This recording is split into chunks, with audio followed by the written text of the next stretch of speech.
নারী এবং পুরুষ আছে যারা আল্লাহর জান্নাতে যাওয়া তো দূরের কথা, জান্নাতের গন্ধও পাবে না, এমন কিছু নারী এবং পুরুষ আছে। সে পুরুষ এবং নারী কারা? আপনার আশপাশে অনেক মানুষ দেখবেন, আশপাশে মানুষ কিন্তু অনেক, কেউ জুব্বা পরতেছে, কেউ পাঞ্জাবি পরতেছে, কেউ প্যান্ট শার্ট, কেউ ছোট গেঞ্জি পরতেছে।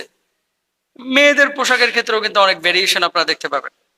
এখন আল্লাহর হাবিব সাল্লাল্লাহু আলাইহি ওয়াসাল্লামের একটি হাদিস আপনারা শুনেন, ওয়ানিসাউন কাসিয়াতুন আরিয়াতুন মুমিলাতুন মাইলাতুন রুউসুহুন্না কাআসনিমাতিল বুখতিল মাইলা লা ইয়াদখুলনাল জান্নাতা ওয়ালা ইয়াজিদনা রিহাহা।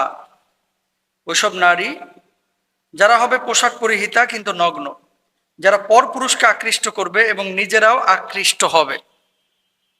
খেয়াল করেন, নারীদেরকে আল্লাহ এখানে বলেছে, অনেক পুরুষও কিন্তু এরকম আছে যারা বাইরে বের হয় সুন্দর পোশাক পরে শুধুমাত্র মেয়েদেরকে আকৃষ্ট করার জন্য। অনেক যুবক আছে যারা বাইরে বের হয় শুধুমাত্র মেয়েদেরকে আকৃষ্ট করার জন্য, যে আমার দিকে মেয়েরা তাকাক। ফেসবুকে সুন্দর ছবি দিচ্ছে কিসের জন্য? মেয়েদেরকে দেখানোর জন্য। ইউটিউবে ভালো ভালো কন্টেন্ট দিচ্ছে কাদেরকে? শুধুমাত্র মেয়েদের জন্য। টিকটকে আইডি খুলতেছে কাদের জন্য? মেয়েদের জন্য। আবার অনেক মেয়েরা আছে ছেলেদেরকে দেখানোর জন্য, যে আমার দিকে আকৃষ্ট হোক। আচ্ছা, এরপরে কি বলছেন? লা ইয়াদখুলনাল জান্নাতা ওয়ালা ইয়াজিদনা রিয়াহাহা।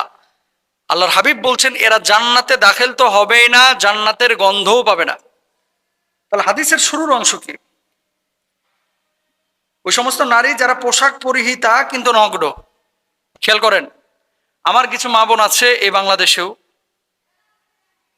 উপরে ধরেন কামিজ পরছে, জামা পরছে, নিচে কি পরেছে সব বোঝা যাচ্ছে, চিকন পোশাক পরিধান করেছে, বাইরে হাঁটাচলা করতেছে, তার তাল নাই যে পেছন দিয়ে সবকিছু বোঝা যাচ্ছে। অনেক মা বোন আছে যারা এমন পোশাক পরিধান করেছে মোটা, কিন্তু শারীরিক অবয়ব এবং আকার আকৃতি সব কিছু বোঝা যাচ্ছে। এরকম কিন্তু অনেক মা বোন আছে, সম্পূর্ণরূপে হারাম। ইসলামী শরিয়ায় এটা কিন্তু জায়েজ নেই। আবারও বলি, ইসলামী শরিয়ায় এটা কিন্তু জায়েজ নেই, এটা সম্পূর্ণরূপে হারাম। মাইলাতুন রুউসুহুন্না কাআসনিমাতিল বুখতি, যারা পরপুরুষকে আকৃষ্ট করবে। মেয়েরা অনেক সময় পারফিউম ইউজ করে, হারাম। মানে বাইরে যদি যাই পরপুরুষকে আকৃষ্ট করার জন্য, তাহলে ছেলে এবং মেয়ে, এখন আমরা নিজেদেরকে জিজ্ঞেস করি যে কারা এই আচরণটা করি। নারীদেরকে মানে আকৃষ্ট করার জন্য ফেসবুকে ছবি আপলোড, আবার পুরুষদেরকে আকৃষ্ট করার জন্য ফেসবুকে ছবি আপলোড।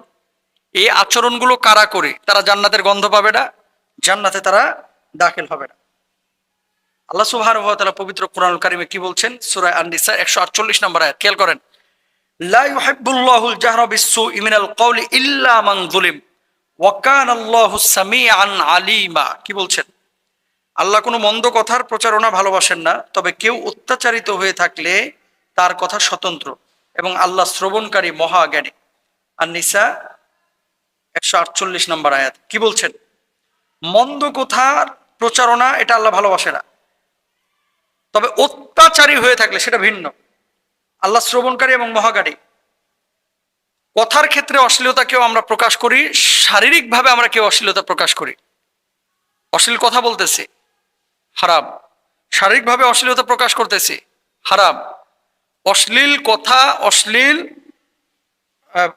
শারীরিক আকার আকৃতি, শারীরিকভাবে নিজেকে উপস্থাপন করা, এটা ইসলাম শরীয়তে জায়েজ নেই। এখন আপনাদের কাছে আমার একটা কথা, আপনি যে পোশাকটা পরতেছেন, এই জন্য কোরআনুল কারীম কি বলছে? ওয়ালিবাসুত তাকওয়া, যে আপনাকে যে পোশাকটা আপনি পরিধান করছেন এটা তাকওয়ার পোশাক কিনা। ধরে নেন আপনি ভালো একটা পাঞ্জাবি পরেছেন, দাবি করছেন আপনি পাঞ্জাবি, এমন কিছু পাঞ্জাবি এখন বের হয়েছে যে পাঞ্জাবিগুলো একেবারে মেয়েদের কামিজের মতো, ছেলেদের বুকটা বোঝা যায়। আবার যদি জিম করে তাহলে তো কোনো কথাই নাই। ওর সিক্স প্যাক, পেটটাও পটেটো চিপসের প্যাকেটের মতো দেখা যায়, আর হাতগুলা মাশাআল্লাহ মুরগির রানের মতো দেখা যায়। আর কিছু পোলাপান এখন বাইরে হয়েছে যারা জিম করে জিমনেশিয়ামে গিয়ে, এই জিমনেশিয়ামে গিয়ে যারা জিম করে কোনো কারণ ছাড়া এগুলো হাফ প্যান্ট পরে থাকে, কোনো কারণ নাই, দেখাচ্ছে যে আমার মাসালগুলা এবং গোস্তগুলো কিন্তু কোনো চর্বি ছাড়া গোস্ত মায়েরি, এরকম একটা ভাবসাব। কোনো চর্বি নাই আমার শরীরের মধ্যে। তুমি যে হাফ প্যান্ট পরে বিকালবেলা হাইটে বেড়াইতেছো, কারে দেখানোর লাগে? দেখানোর লাগে কারে? মূলত ওই মেয়েটাকে দেখানোর জন্য, ওই চাষিকে দেখানোর জন্য, ওই বন্ধু বান্ধবকে দেখানোর জন্য। এটা কোনো ফ্যাশন হতে পারে না ছেলেদের এখন এই এই যে হাফ প্যান্ট পরা। আপনি এই নাভির নিচ থেকে নিয়ে হাঁটু পর্যন্ত, এটা তো আপনার সতর।